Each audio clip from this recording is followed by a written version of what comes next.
और आदमी जो प्रवृत्त हुआ है वो तो साधन के भाव मनोभाव से प्रवृत्त हुआ है। जैसे हम कहीं यात्रा में निकल पड़े, चरई वेती 2 घंटा 3 घंटा, अब कब पहुँचेंगे?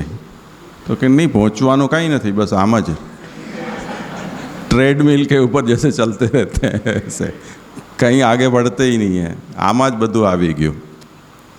तो इस तरह से जो साधन है उसी को भगवान कह दिया, तो अब मिलेगा क्या?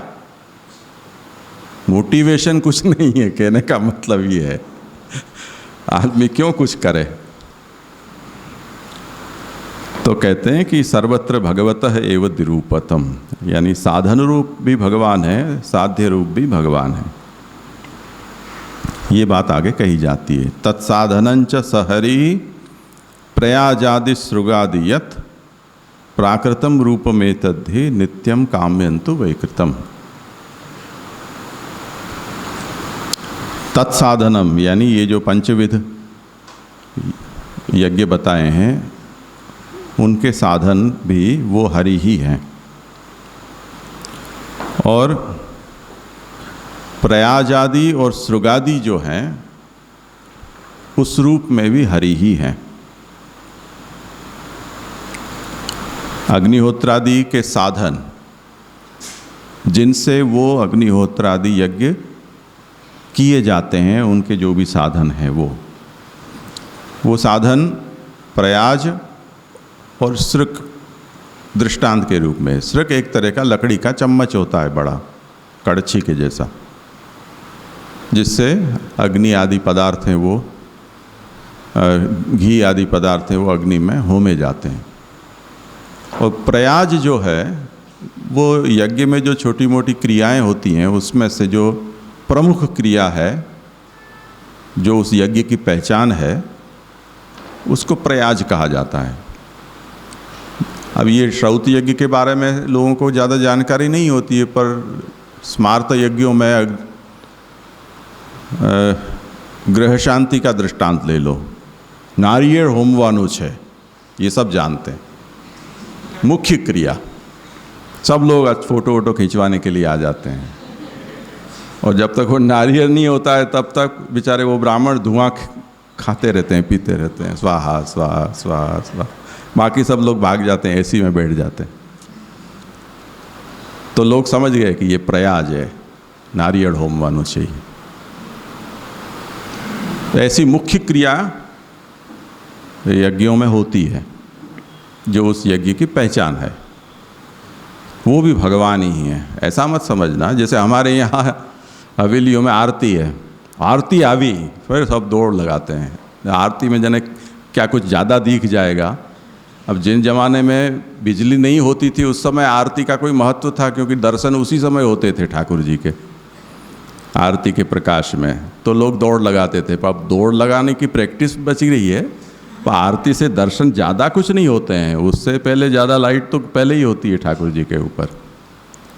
पर अभी भी प्रयाज के रूप में आरती प्रसिद्ध है।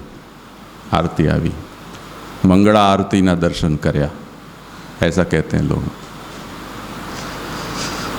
तो यज्ञ की मुख्य क्रिया उसको प्रयाज कहा जाता है, वो भी भगवान ही है। तो साध्य रूप एवं स हरि साधन रूपोपि, साध्य रूप भी भगवान है, साधन रूप भी भगवान ही है। इसलिए ऐसा मत समझना कि साधन रूप भगवान कह दिया तो अब साध्य में क्या मिलेगा। निराश मत होना, भगवान मिलेंगे। चकारात साध्य साधन रूपोपि, ये च है वो समुच्चय वाची है, दोनों रूप हैं। साधन द्वैरूप्यम निरूपयति प्रयाजादि सृगादि इति। अब ये यज्ञ जो साधनों से सिद्ध होते हैं उसमें 2 प्रकार के साधन होते हैं। एक तो ये चम्मच चम्मच सब होते हैं वो, यानी जो टूल्स उपकरण, और जो क्रिया जिससे वो यज्ञ मिलकर एक पूर्ण यज्ञ बनता है, क्रिया रूप भी साधन होते हैं। वो साधन की व्याख्या भी देते हैं कि यत्किंचित तत्फलोपकारी स्वरूपोपकारी वा न अतो अन्यदस्ति इत्यर्थः। साधन किसे कहा जाता है कि साधन या तो स्वरूप का उपकारी होना चाहिए या फल का उपकारी होना चाहिए, यानी जिससे फल की सिद्धि हो, प्राप्ति हो, फल पैदा हो, ऐसा प्रयत्न या ऐसी वस्तु, उसे साधन कहा जाता है। अथवा जिससे स्वरूप सिद्ध हो, कोई क्रिया एकम्प्लिश हो, उसे साधन कहा जाता है। जैसे कोई स्पर्धा है, उसमें सब लोग दौड़ते हैं, उनको ये कहा जाता है कि यहाँ से शुरू करना है और वहाँ तक पहुँचना है। अब वो पहुँचने के पहले एक हाथ दूर रुक गया तो साधन अपूर्ण रहा। कबड्डी कोई खेलता है तो उसको एक रेखा तक पहुंचना होता है, उस रेखा को छूकर और फिर वापस वो अपने पल्ले में आ सकता है। उससे पहले आ जाता है तो वो उसकी क्रिया अपूर्ण हुई, क्योंकि उसका स्वरूप ही निष्पन्न नहीं हुआ। कोई रन ले रहा है तो वो सामने जहाँ से गेंद डालता है वहाँ तक उस रेखा को उसको छूना है। अगर नहीं छूता है तो वो रन नहीं गिना जाता है, क्योंकि उसका स्वरूप निष्पन्न नहीं हुआ। तो स्वरूप निष्पत्ति या फल निष्पत्ति साधन के लिए आवश्यक है। यानी साधन पूर्ण रूप से किया तब माना गया अगर आपने उससे स्वरूप को निष्पन्न किया या अपने फल को उपार्जित किया, अन्यथा वो फल नहीं, साधन नहीं है।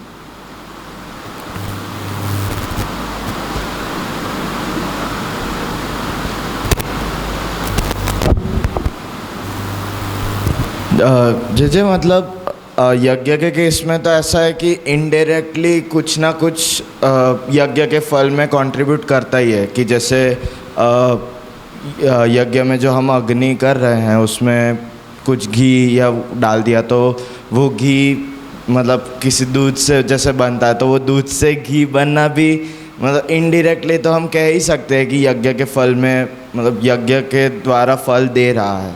तो ऐसा किस हद तक हम मतलब कितना जा सकते हैं कि कितनी क्रिया हम यज्ञ के फलदाता मतलब यज्ञ का फल देती है, वैसा कह सकते हैं साधन? वो जितनी विहित हो उतनी, अविहित प्रकार की जो क्रियाएं हैं वो इसमें नहीं गिनी जाती हैं। विहित जितनी हों वो गिनी जाती हैं।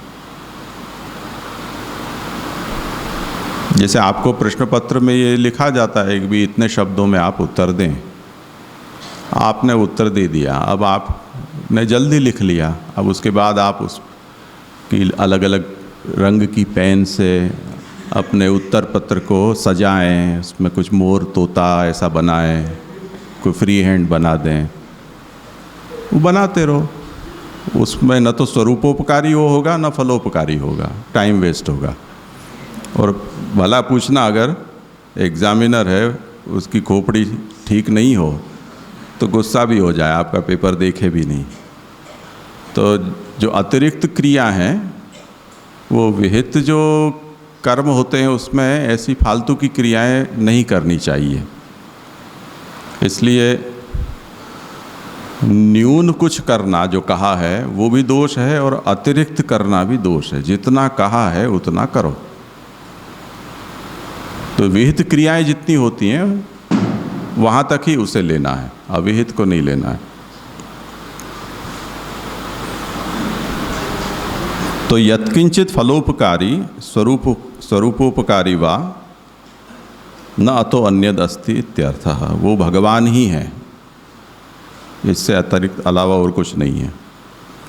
गणितानाम नामना प्रसिद्धानाम प्रकृति रूपत्वम इति आह प्राकृतम इति। अब यहाँ जितने गिनाए हैं अग्निहोत्र, दर्श, पूर्णमास इत्यादि, वो सब के सब प्राकृत हैं। प्राकृत हैं यानी नित्य कर्म हैं, आवश्यक अनिवार्य कर्तव्य हैं। एतदेव नित्यं कर्म। श्रौत यज्ञों में ये 5 ही यज्ञ नित्य कर्तव्य के रूप में दीक्षित को प्राप्त होते हैं। इसके अलावा जितने भी यज्ञ होते होंगे, 50 तरह के होते हैं, वो कोई भी नित्य कर्तव्य के रूप में प्राप्त नहीं है, वो सब के सब काम्य हैं।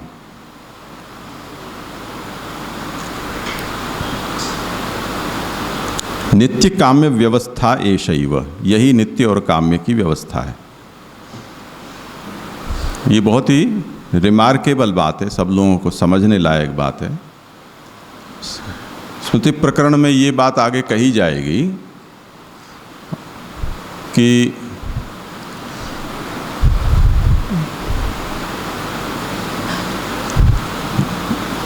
गृहस्वामी, गृहस्थ, घर और उपकरण, 3 से हमारी गृहस्थी चलती है। एक रहने के लिए घर हो, जीवनोपयोगी पदार्थ हो और उसमें रहने वाला कोई हो, गृहस्थ। अब जब कोई चीज़ की कमी हो जाती है तब हम उसका विकल्प खोजते हैं। जैसे घर टूट गया, भूकंप आ गया, तो हम तंबू में जाकर रह गए या कोई धर्मशाला में चले गए, किसी रिश्तेदार के घर घुस गए, तो ये विकल्प हुआ।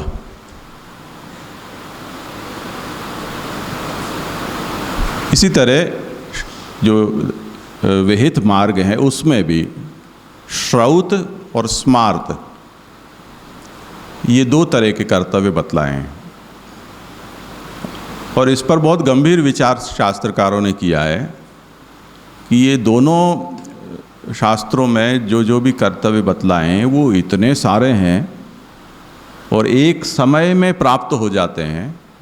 स्मृति कहती है कि नहीं मैंने कहा ये करो, श्रुति कहती है मैंने कहा ये करो। अब एक ही समय में दोनों, उसमें महाप्रभु जी कहते हैं नहीं, सर्वदा सर्वभावेन भजनीय व्रजादप, मैं तीसरा। तो अब एक समय में 3 कर्म कैसे हो सकते हैं? प्रातः संध्या करें, अग्निहोत्र करें या ठाकुर जी की मंगला की तैयारी करें, क्या क्या करें? तो हमें गौण मुख्य भाव कुछ तो तय करना होगा। और सब के सब धमकी देते हैं, तीनों 3। वेद भी धमकी देता है, यावत जीवम अग्निहोत्रम जुहुयात, अगर आप नहीं करोगे अकर्णे प्रत्यवायी भवती, पाप होगा आपको, क्योंकि नित्य कर्म है, काम में तो है नहीं है। इसी तरह स्मृति कहेगी कि ब्रह्म मुहूर्त हो गया, संध्या करो, प्रातः संध्या करो, जप करो। संध्या नहीं करोगे तो सदा अपवित्र रहोगे। संध्याहीनो अशुचिर नित्यम अनर्ह सर्व कर्मसु, कोई भी कर्म के लिए वो योग्य नहीं होता है जो संध्या नहीं करता है, तो उसको तो अछूत बना दिया। अब ठाकुर जी विराज रहे हैं, ठाकुर जी कह रहे हैं मुझे जगाओ, मुझे जगाओ, मुझे दूध दो तो कहाँ कहाँ जाए बेचारा आदमी। इसलिए मनुष्य की ये व्यवस्था, शास्त्र के बारे में तो व्यवस्था ये कही गई कि अगर आपने श्रौत यज्ञ की दीक्षा ली है तब स्मार्त यज्ञ आपको प्राप्त ही नहीं होते हैं। यानी श्रौत यज्ञ की अनुकूलता से स्मार्त कर्म आप करें अगर करने हो तो। उसमें भी जो अनिवार्य कर्म हैं वही व्रतोपवास और ये सब फालतू की चीज़ें अब श्रौत यज्ञ वालों को प्राप्त नहीं होती हैं, क्योंकि ऐसे करने पर वो अशक्त हो जाएंगे तो यज्ञ कब करेंगे। यज्ञ के अपने नियम है, स्मार्त कर्मों के अलग नियम है। तो अगर आपने श्रौत कर्म की दीक्षा ली है तो ये 5 यज्ञ हैं वो ही आपके लिए कर्तव्य होते हैं। स्मार्त कर्म जो हैं वो इनके अनुकूल होकर प्राप्त होते हैं, अनवसर में, जैसे हमारे यहाँ कहा जाता है वैसे। अब अगर आपने श्रौत दीक्षा नहीं ली है तब स्मार्त धर्म जो हैं वो श्रौत धर्म के स्थान पर आ जाते हैं। यानी अब आपको स्मार्त धर्मों को दृढ़ता से पकड़ना है। अब बहानेबाजी नहीं चलेगी। पहले चलती थी क्योंकि श्रौत यज्ञ करते थे। जैसे बड़ी सास, छोटी सास और बहू। अब बड़ी सास जब है, भूतल पर विराजमान है, तब पहले वो, उसके बाद छोटी सास का नंबर आता है। और जब बड़ी सास नहीं रह जाती है तब छोटी सास है वही उसके स्थान पर आ जाती है। अब उसको पांव पहले छूना पड़ेगा, उसकी आज्ञा लेनी पड़ेगी, ऐसा अभिप्राय है। ये HUF के प्रिंसिपल में ये बात आती है कि उसकी फ्लोटिंग नेचर की HUF होती है कि ऊपर ऊपर की पीढ़ी जाती है तो नीचे वाली तैर कर ऊपर आ जाती है। जल तुम्बिका न्याय से जैसे रेफ चढ़ जाता है अपने यहाँ व्याकरण में, उस तरह से जो कर्ता होता है वो तैर कर ऊपर आ जाता है। तो जो जूनियर होता है वो ऊपर वाला, जब जिसके दबाव से वो नीचे बैठा था, वो हटने के साथ ही ऊपर तैरने लग जाता है कि अब मैं हूँ, अब मैं हूँ। इस तरह से श्रौत धर्म आप पालते हैं तब स्मार्त धर्म को दबा के रख सकते हैं, उसके अनुकूल रहकर उसका पालन करें। सकाम तो सभी जगह त्याज्य होते हैं, कामना होने पर ही की जाते हैं। अब स्मार्त धर्म आप दीक्षा लिए, श्रौत धर्म तो आप पाल नहीं रहे हैं, तब फिर आपको स्मार्त धर्मों को ही दृढ़ता से पकड़ना है। अब महाप्रभु जी कहते हैं कि तब फिर मैंने कहा उसका क्या होगा, सर्वदा सर्वभावेन भजनीयो व्रजाधिप। तो उसमें ये निर्णय दिया गया है कि जैसे श्रौत दीक्षा लेने वाले स्मार्त धर्म को श्रौत धर्म के अनुकूल रहकर निभाते हैं, उस तरह से आत्मधर्म होने से भगवत धर्म के अनुकूल स्मार्त धर्म का आचरण करना चाहिए। यानी एक ही समय पर दोनों कर्तव्य प्राप्त होते हों तो पहले भगवत सेवा संबंधी कार्य संपन्न करने के बाद अनवसर में स्मार्त आदि कर्म वो हमें करने चाहिए। अब नित्य और काम्य की ये व्यवस्था है, इस बात पर ध्यान देना कि जिस समय कोई श्रौत दीक्षा लेता है उसके बाद बहुत से कर्म में कृताकृत होता है। यानी करें या न करें, चाहो तो करो, ना चाहो तो मत करो, कोई दोष नहीं है उसका। यानी अगर श्रौत दीक्षा लेने वाले से किसी कारणवश स्मार्त धर्म छूट जाते हैं करने, तब भी उसका कोई दोष नहीं है, उसे उसका कोई प्रायश्चित प्राप्त नहीं होता है। यही बात हमारे यहाँ भगवत धर्माचरण के विषय में भी कही गई है कि भगवत धर्माचरण के कारण अगर कोई स्मार्त कर्म छूट जाते हों तो उसका कोई दोष नहीं है। क्यों नहीं दोष है? क्योंकि बड़ी सास की सेवा में हो तब छोटी सास कुछ बोल नहीं सकती है, ये उसमें न्याय है।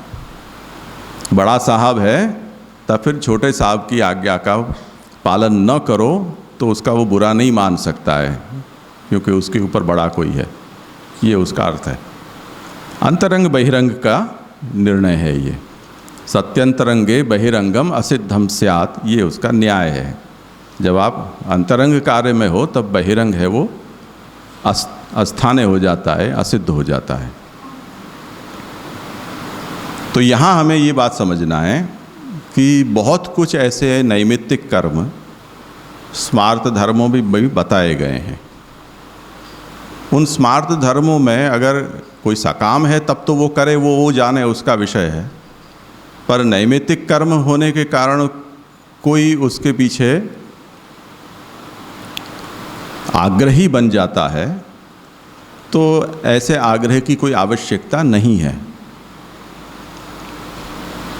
ये मैं इसलिए कह रहा हूँ कि कई लोग ऐसा कहते हैं कि गणेश पूजन, लक्ष्मी पूजन, ये तीज के दिनों में गणगौर के पूजन और गौरी व्रत और न जाने इतने कितने ही कर्म देवाराधन के या देवियों की उपासना के इन दिनों वैष्णव संप्रदाय में बड़े जोर शोर से मनाए जाते हैं।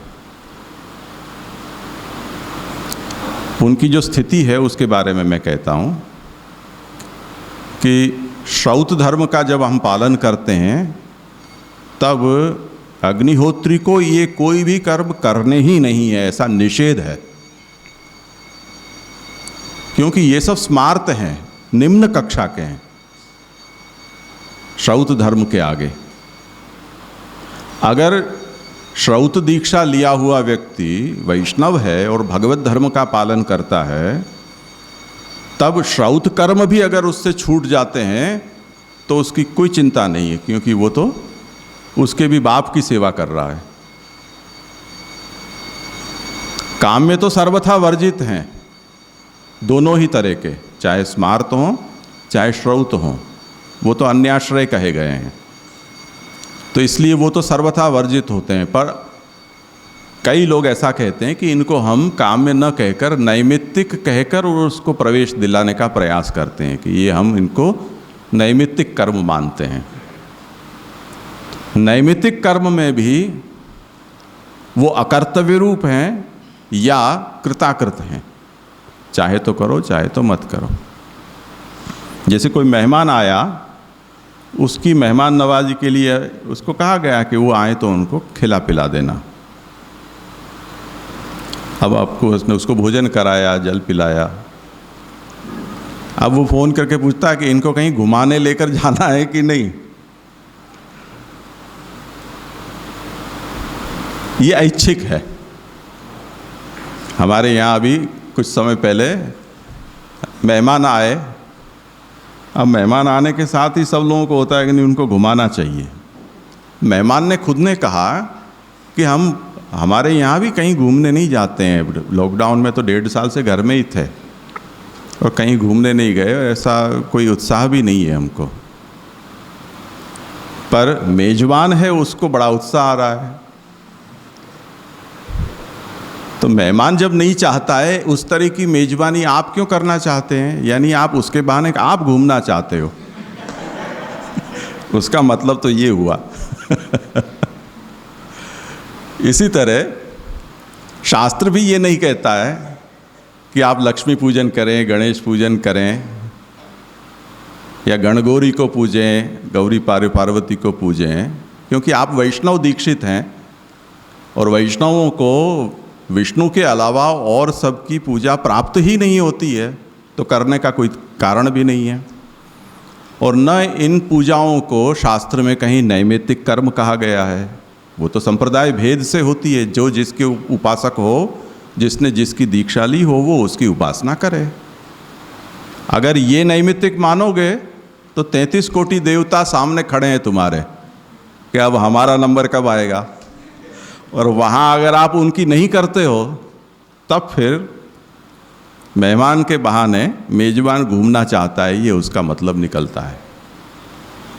तो कहने का मतलब ये है कि यहाँ जो निर्णय आचार्य शरण देते हैं वो उसका एप्लीकेशन हमें सभी जगह लेना है। ये तो संकेत है कि नित्य काम में व्यवस्था एषैव यत् यावदुक्तम कर्तव्यम नियत फलम तत् नित्यम।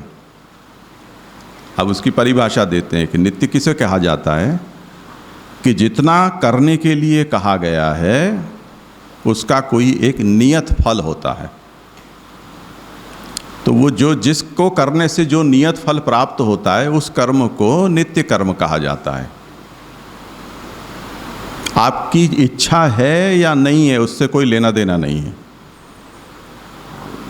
ये करोगे तो आपको ये फल प्राप्त होगा ही। न तो फल रहितम। नियत या नित्य कर्म का मतलब ऐसा मत समझना कि उसका कोई फल नहीं है, वो सफल है। और अकरणे राजदंडवत प्रत्यवायः, जिसको न करने पर, जैसे राजा की आज्ञा का पालन न करने पर राजा उसे दंडित करता है, उसी तरह जो कर्म शास्त्र ने नित्य कर्म के रूप में कहा है उसे अगर आप नहीं करते हैं तो आप दंड के भागी बनते हैं। उन कर्मों को नित्य कर्म कहा जाता है। मुख्य बात क्या समझनी है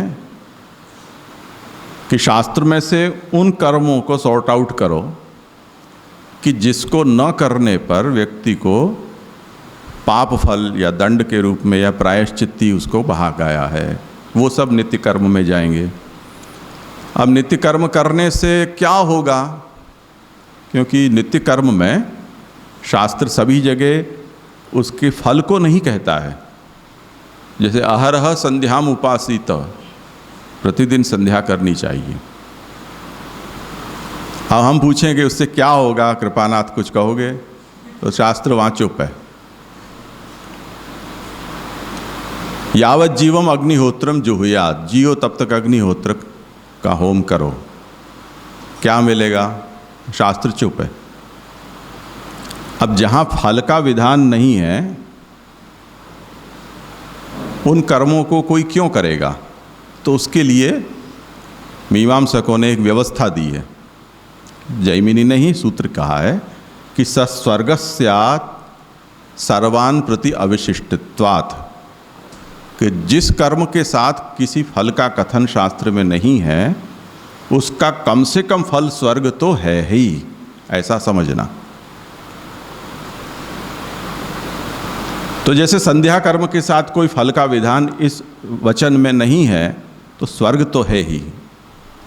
अग्निहोत्र के साथ फल कथन नहीं है तो स्वर्ग तो उसका फल है ही, ऐसा समझना चाहिए।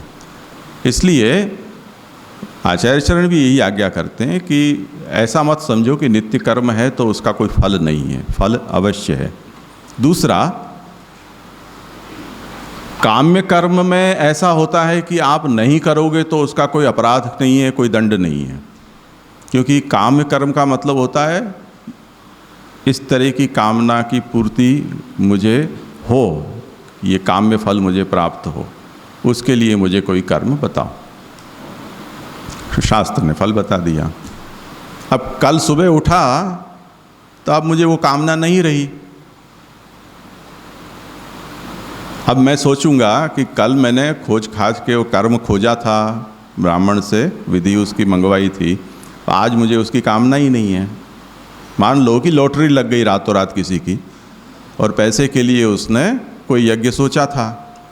अब पैसे तो बिना यज्ञ किए लॉटरी के ही आ गया, तो अब उस पैसे को खर्च करके मैं उसको क्यों फिजूल बर्बाद करूं यज्ञ में, उसको भोगूं क्यों नहीं? तो उसने अपना विचार बदल दिया कि अब मुझे वो यज्ञ नहीं करना है। अब उसके मन में ये हुआ कि पहले सोचा था और अब नहीं करूँगा। तो जैसे लोगों में वो मान्यता बाधा ले लेते हैं और पीछे टेंशन में आ जाते हैं कि अभी तक उसको पूरी नहीं की, कि जमुना पान करवानू बाधा ली दी थी, कि गिरिराज जी की ने दूध चढ़ावानी बाधा ली दी थी, अब नहीं है। गिरिराज जी कहें वापस इंद्र याग वापस स्थापित न कर दें, या इंद्र का कोप हुआ, ऐसे गिरिराज जी का कोई कोप न हो जाए। तो काम्य कर्मों के बारे में अगर कामना है तो करो, कामना नहीं रही तो कैंसिल करो, ख़त्म, कोई बात, कोई दंड नहीं है उसका। जैसे फ्री पीरियड होता है या स्कूल में इंटरवल होता है, कोई विद्यार्थी टीचर के पास जाके कोई ऐसा, गुजराती में दोड डायो कहते हैं, ऐसा हो कोई विद्यार्थी कि साहब हूँ रमवा नहीं जाऊँ तो चालसे ने।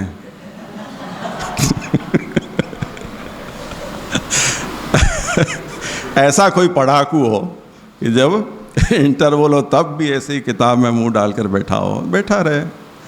खेलना या नहीं खेलना वो काम्य विषय है, वो स्कूल के रूल में नहीं आता है कि जब इंटरवल हो तब कंपलसरी खेल नहीं जाना, नहीं तो डंडा पड़ेंगे, ऐसा नहीं है, वो काम्य है। पर जब पढ़ाई चालू हो उस समय कोई कहे कि क्यों रिसेस में भी तो जाते थे खेलने,